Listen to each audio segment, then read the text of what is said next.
會時不時突然間就襲擊我媽嘅。咁之前都嚴重到會咬到腳瓜流血啊咁樣嘅。She's energetic. She wants to be involved in your lives. She's a good kitty.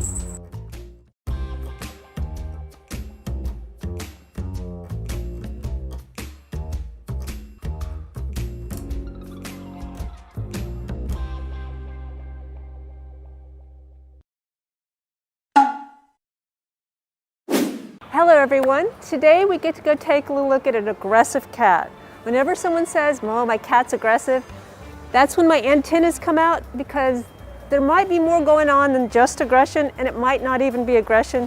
So let's see what's going on with Dubai today. Hello, Carlos. Let's see the kitties.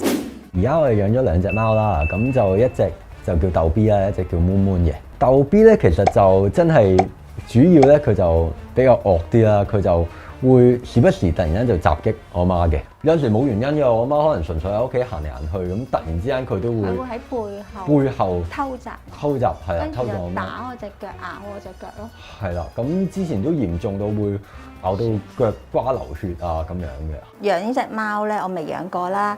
咁我養翻嚟之後，發覺咦，點解會同我想象中爭咁遠？我唔摸得，唔掂得，唔抱得，我有放棄嘅想。尤其是阿仔就話唔可以嘅，你養到，你養佢你就一生一世唔可以放棄咁。咁但係咧，佢呢個行為咧，佢真係令到我真係處理唔到啊！啱啊，養寵物係一生一世噶嘛，但係我哋當然亦都明白你嘅苦況啦。不如就等 BN 觀察下豆 B 嘅情況先啦。What were some of the things that she did that you did that caused her to attack you, and then how did you continue to react? 如果真係佢咬完我之後咧，我咧就好激氣啦，好嬲啦，咁佢就會即刻匿埋嘅，咁我就會咧試過扯佢出嚟，即係夾掹佢出嚟，然後打佢咯。咁等佢知道 no 唔得，唔可以打我咁樣。我一行轉身咧，佢就嚟咬翻我啦，來回2、3次咁樣咯。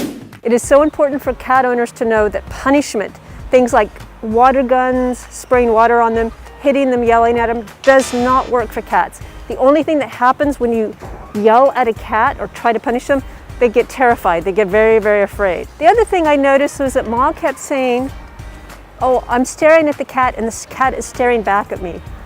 Don't stare at a cat. When you stare at a cat with big eyes and you have these big teeth, it's very threatening to a cat. So when you want to approach a cat to let the cat know, "I'm friendly, I'm on your side," you just do these nice slow blinks. The cat will usually do it right back at you, nice slow blinks. I was so happy to see when I went in there that Dalby was not an aggressive cat. Their eyes would dilate and turn completely black. Their ears would have gone down. She showed no signs of aggression. She actually showed a cat that was alert and confident and ready to play. Dalby has decided that you are something to fight with. It's partly play, but it's too much. It's too much play. She's bored. She is very, very bored. And you give her something to do. Even if it's a fight, it's still exciting to her. So what we would call what's going on her in clinical terms is redirected aggression. So she gets, "Oh, I don't know what to do with all this energy and I'm bored, so I'm just going to attack." Or the noise is scary and I don't know what to do, so I'm going to attack. What she needs is positive stimulation, things to burn off that energy. 對唔住啊，豆 B， 誤會咗你。原來你唔係想攻擊媽媽，咁媽媽又應該點樣改變同豆 B 嘅相處方式呢？ So when Dalby attacks you, you've got to just ignore, pretend it doesn't happen. There's a way to distract her. Before she gets to that point, we're going to take a toy, you're going to throw it off behind her. That will distract her, it'll get her something else to do. The one thing that is really important for cats is you're going to want to play with her a good 15 minutes of good play. And for a cat, that doesn't necessarily mean they're going to move. If their brains are stimulated, then they're getting activity. So even if she's just watching it, it's exciting to her, okay? 要消耗貓貓嘅精力，除咗陪佢玩之外，仲可以俾佢睇貓貓電視，亦即係一啲小動物跑跳嘅影片，同樣可以俾到貓貓視覺上嘅刺激。What I would like for you to do is I'm going to have you spend at least 15 minutes every day feeding a very, very, very special treat to Dalby. I would say start hand feeding her like she's a baby again, so that she begins to bond with you in a way that's like mom instead of something I want to fight, okay? And pet her during these times too. 好啦，今日 Bien 都教咗好多。等陣先 ，Bien 話仲有個小實驗想試試做喎。原來有唔少人都做過實驗，只要將膠紙喺地下黐成一個圓圈，貓貓就會留喺入面，喐都唔喐。唔知如果黐喺走廊，豆 B 又會唔會將膠紙睇成屏障，減少襲擊媽媽嘅次數呢？ And if we have enough, we're going to try to go down the whole hallway. Not perfectly even, but that's okay. Now, it's not perfect. It doesn't always work, but it does sometimes work. 今日 Bien 教咗好多訓練小貼士，仲嘗試做咗個膠紙小實驗。唔知1星期之後，豆 B 嘅情況會唔會有改善？實驗又係咪成功呢？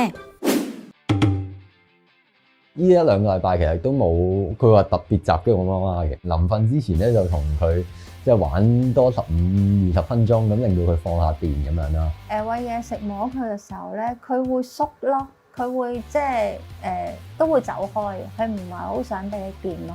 係唯獨就中間嗰條 path 嗰個方法就可能對佢嚟講就冇乜作用啦，起唔到，即係佢都係照咁樣行，就冇理條線嘅，係啦。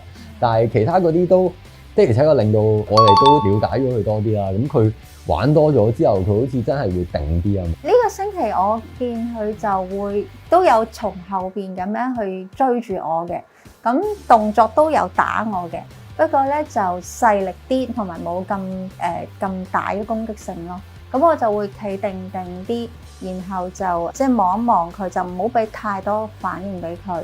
當時都係喺廁所位置啊、房間位置，就冇嗰啲玩具，咁我就用個假動作嘅，咁等佢可以望一望咁樣咯。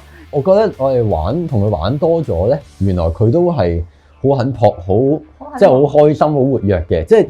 好似阿治療師咁講，其實佢都係一個好想去活動、好想去玩嘅小朋友咁樣。雖然仲未嘗試到 Bien 建議嘅手餵零食同埋用玩具分散注意力，而膠紙小實驗亦都失敗。不過豆 B 嘅攻擊問題仍然有明顯嘅改善，已經冇再咬人咬到流晒血，成績相當唔錯。希望你哋可以繼續愉快咁相處啦。貓貓禿毛都同行為學有關。係咪只係皮膚問題咋？嗰陣時我哋未察覺佢係舐嘅，咁但係後尾我哋就覺得佢係應該係舐到自己甩毛。Unfortunately, a cat that overgrooms is something that needs more time than a lot of other behavior problems. 純貓記第3集遇上棘手問題，貓貓過度理毛係咩原因？奴才又應該點樣做先可以幫貓貓揾翻靚毛毛呢？ So we're just going to put a stinky old sock on your hand. This is where all their sits.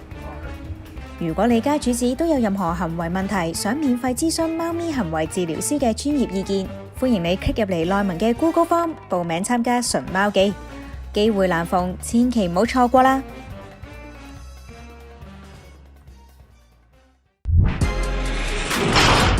我們不會認命。